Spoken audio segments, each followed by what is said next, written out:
Hey guys, welcome back to the channel. I'm Chevy from The Millennial Parent, and today we are doing episode 2 of our NDIS mini-series.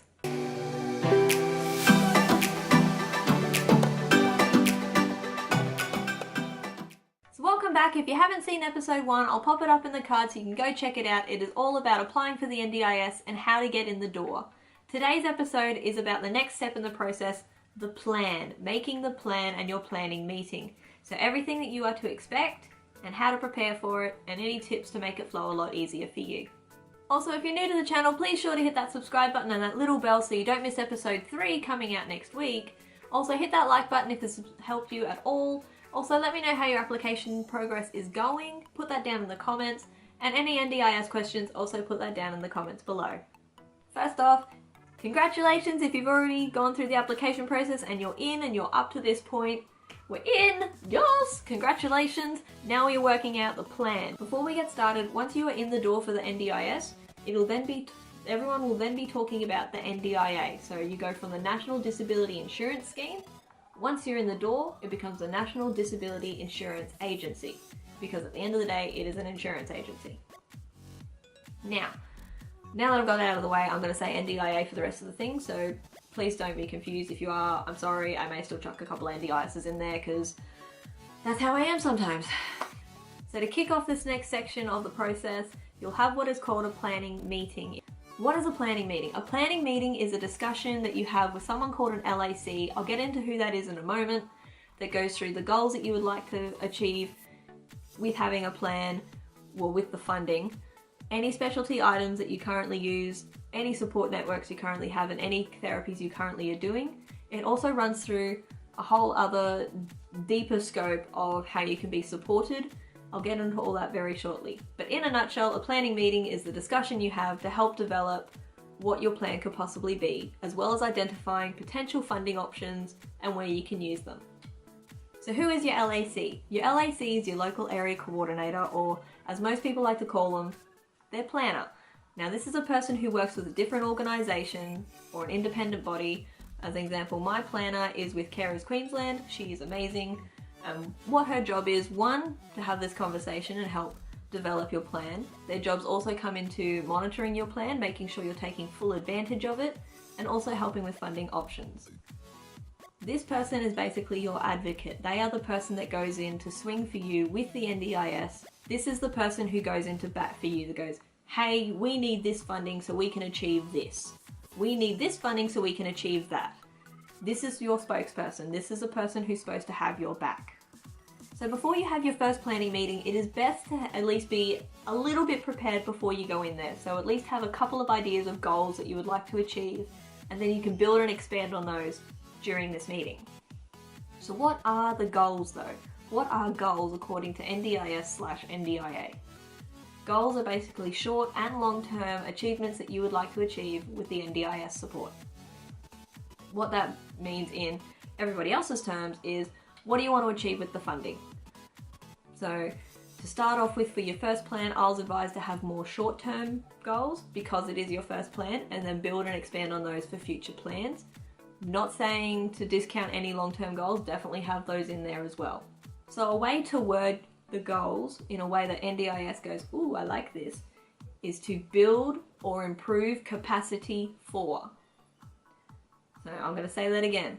Build and improve capacity for is the wording that they love. I'll even pop it up on the screen because they love that wording, because what they're all about is building capacity. So for an example, one of our goals is build or improve capacity for social interaction.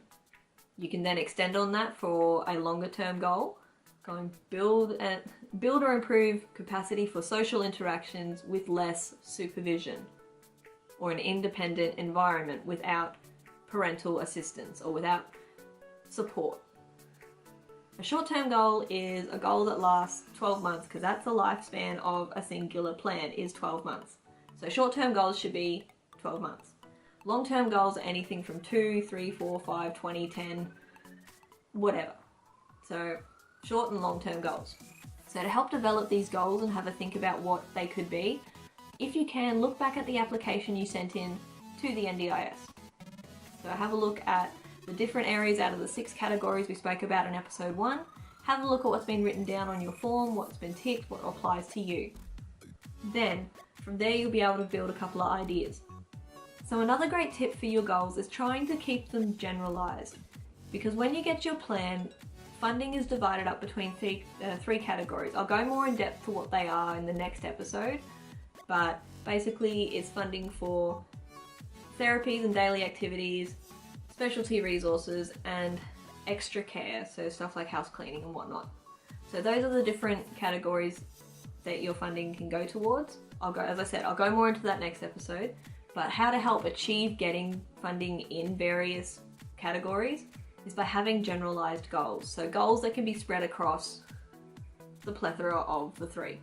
So having the building and improving capacity for social interaction, that can be like through fine motor skills, gross motor development, workshops, books, spans across them. So working on fine and gross motor skills as well as sensory development is something that can go into therapies and such. Using specialty books and stuff and sensory clothing and the like can go into specialty resources. So things like that, how it can span across the 3 categories is best. That is also something that you can refine and work on with your planner. The biggest tip that I was given actually I've been given heaps of tips for this whole planning process, but ask for more than you need. Don't go in there going, I want this much. If you ideally want this much, ask for this much, if not more. Yeah? If you want this much, ask for this much, because they will always give you less than if you go on this, they'll always give you less. So if you go like this, you're more likely to hit the mark that you really want. Also, when you go, please take any medical documentation you have that you used for the application process, as well as if there's been any updated things or any newer reports or anything, take them with you, because your planner is going to need them to be able to fight for a more suitable plan for you. They should already have it on file, but it's best to have it with you just in case, because you don't want to get there and go, well, my psychology report said this, and they go, we don't have that.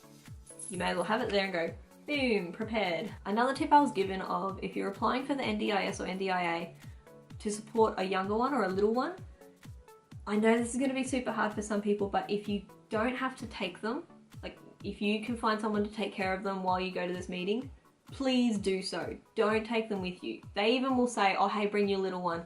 Don't. They don't need to see the little one. You don't need to deal with that. It's just an extra distraction you don't need.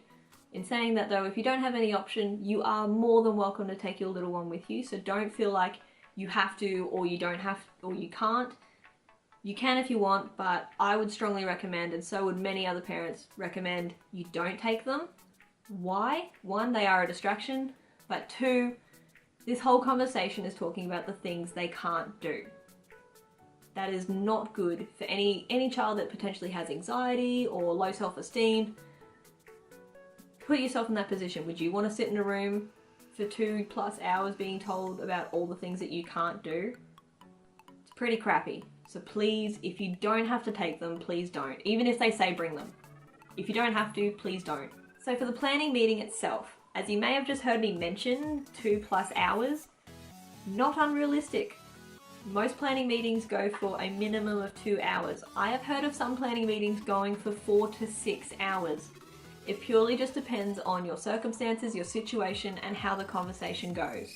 So for the planning meeting, it starts off with basically having a conversation about how daily life is at the moment, what the current picture is. So any support networks you currently have and what therapies you're currently using, any specialty resources you're currently using, what a general daily picture is. So if you've got something like the Carer's Impact Statement I mentioned in the first episode, that's super handy to work with.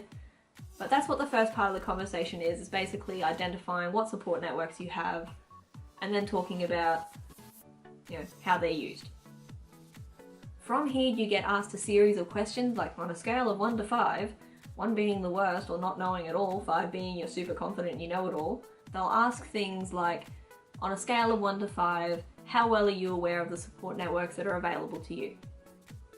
For these sorts of questions, answer 1. You don't know. Even if you do know, I'm not saying you don't know, but even if you do know, if you know all the networks that are available to you, say 1. Say you don't have a bloody clue. because there might be new networks come out and they will let you know about it. They will, if for those that don't have a clear understanding of what supports are available to them, there will be more funding available to help them negotiate those. It also is a good way to get extra support from your planner on how to work out the best way to use your plan once you get it. So during your planner meeting, once you've gone through the conversation about the general scope of what's currently happening and what's currently being done to help support yourself or the person you are supporting, you then go through the 1 to 5 questions. After that is when you start having the conversation about the goals. What do you want from the NDIA and what you want to be able to achieve with their help? This is, as I said, when the goals come into it, because the goals are what you develop during the planning meeting or refine in the planning meeting with your planner. And this is what they use to take to the NDIA to present your case for why you should get the best plan that you possibly can. The NDIA will also use this as a checklist to identify where the funding needs to go, how much funding should be provided, along with the general picture of the rest of the conversation. But the goals are the key. The goals are the checklist for what you're actually asking for in your plan. So to run through that quickly, the planning meeting really is just a 3-part conversation that can go for a bloody long time, getting a general idea of the current support networks, your current picture of life for the person that is requiring the support from the NDIA, the series of 1 to 5 questions. Always answer 1 4, because whatever the worst answer is going, I don't understand, don't know, that's what you want to go for. And then your goals and how you want to develop them and move forward. So, as I said, it's a super long conversation, it's very important, but it's what helps build the foundations to be able to get the best plan possible. Another thing is you can take someone with you. I know I mentioned before about not taking your child unless you absolutely have to, but you can take someone like your therapist with you. This is something that your psychologist or OT can actually come with you. This is a way that they can help you with the NDIS or NDIA. Not the form like what I said in episode 1, but they can come with you to help you develop these goals and stuff with your planner, if that's how you want. I don't know how they run it because I didn't take any of my therapists with me. Some may charge for it, some don't. That's something you're going to have to discuss with them, but you can bring someone with you. Another thing that they will talk to you about during your planning meeting is plan management. Now this is something that's broken into 3 different options. You don't have to, whatever option you pick at this meeting, you don't have to stick with it. It's not a case of I'll lock that in, Eddie, and that's where you're at. You can change it at any point. The 3 different options are there's self-managed, agency managed, and partially managed. The first one is self-managed, where you manage the funds for yourself, then you can pick where and choose where it goes. The pros of this is that if your therapist is not NDIS or NDIA registered, you can still go see them with NDIS funding. If you see a specialty sensory item or special resource, say at Kmart, and you want to buy it, you can do so and get NDIS. That doesn't mean you can go on a Kmart shopping spree and, NDIS will fund it. That doesn't happen. Damn. But yeah, the cons of having a self-managed plan is, 1, you've got to manage it all. You've got to keep all your records and all your paperwork, because if you ever do have an audit, you need to be able to show every scrap bit of paper for where every single dollar is gone. I'm just saying, that's something to be aware of. Also, there is a potential for you to be out of pocket for money for a short period of time. So you can come to an agreement with your therapist that they can give you an invoice, and if they wait a couple of days, then you can give them the money from the NDIS, so you don't have any downtime or any out-of-pocket time. If they don't do that, however, you will have that same period of time, but you're out of pocket. So you have to pay them up front, and then you wait for the NDIS to reimburse you. Option 2 is agency managed. So this is where your planner and the organization they work with, they take care of everything for you. So as an example, you go to your therapy meeting, you do your thing, you go, okay, cool, bye guys, and go out the door. They send the invoice or whatever to the agency, and then they pay it. You literally don't have to worry about anything. It's all done for you. So that is a big pro for that. The cons for it are you can only use NDIS registered therapists. So if your current therapist is not NDIS registered, you cannot use the funding to go see them. Same applies for if you see a specialty resource that you would like to purchase. It has to be through an approved person or approved store provider to be able to use NDIS funding for that. As I said though, it does also provide the ease of you don't have to worry about it. If there's ever an audit, the agency has all the paperwork there. Option 3 is partially managed. So you manage part of your funding and the agency manages part of the funding. This gets the best and the worst of both worlds. So you can still get to go see the therapist that you want to see regardless of if they're NDIS or NDIA registered. Awesome!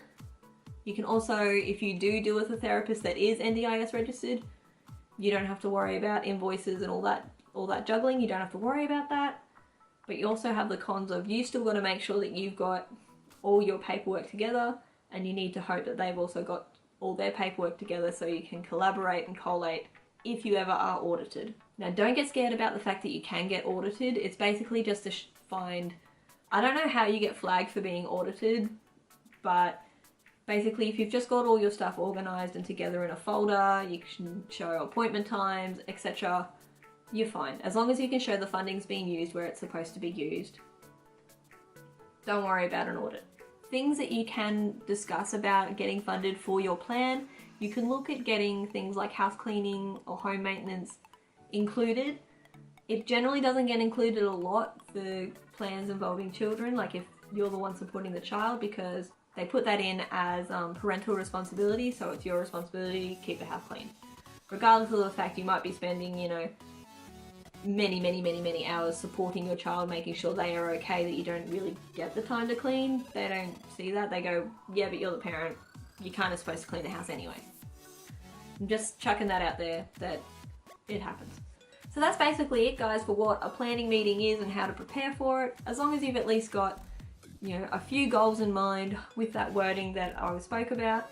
If you can take copies of all your documentation, or basically what you used for the application, as well as any updated documents to your planning meeting, that's all you should need to do to be able to prepare for it. It is a very long conversation, yes, but it's not as big and as scary as, once again, something NDIS has been made out to be. You go through a general scope of what's currently happening, what supports are in place. You have your, on scale of 1 to 5 questions that you go through, then you have your goal and achievement discussion that you wish to go through, and then you talk about what funding option you would like, what management option you would like to go for. That's literally all the planning meeting is. So it's not this big giant scary thing, it's just long, it is draining, but yeah. Thank you so much for watching. If you are preparing for your planning meeting, good luck with it. I do hope you get what you want and need out of it. Be prepared once again for a very long talk. Have that glass of wine or that cup of tea ready at the end of it, because it's just long and draining, but it is very good. It's very important. Anyone that's looking to apply for the NDIS, I'll have the first episode pop up in a card above. As I said, episode 3 is going to be all about how to use the plan and make the most out of it. That is coming out Tuesday next week. If it's already out, once again, it'll be up in the cards. Hit that like button if it has helped you at all. Any NDIS questions or anything like that, please put them down in the comments below. Hit that subscribe button, that little bell, so you don't miss episode 3, and I really hope to see you guys next time. Bye, guys.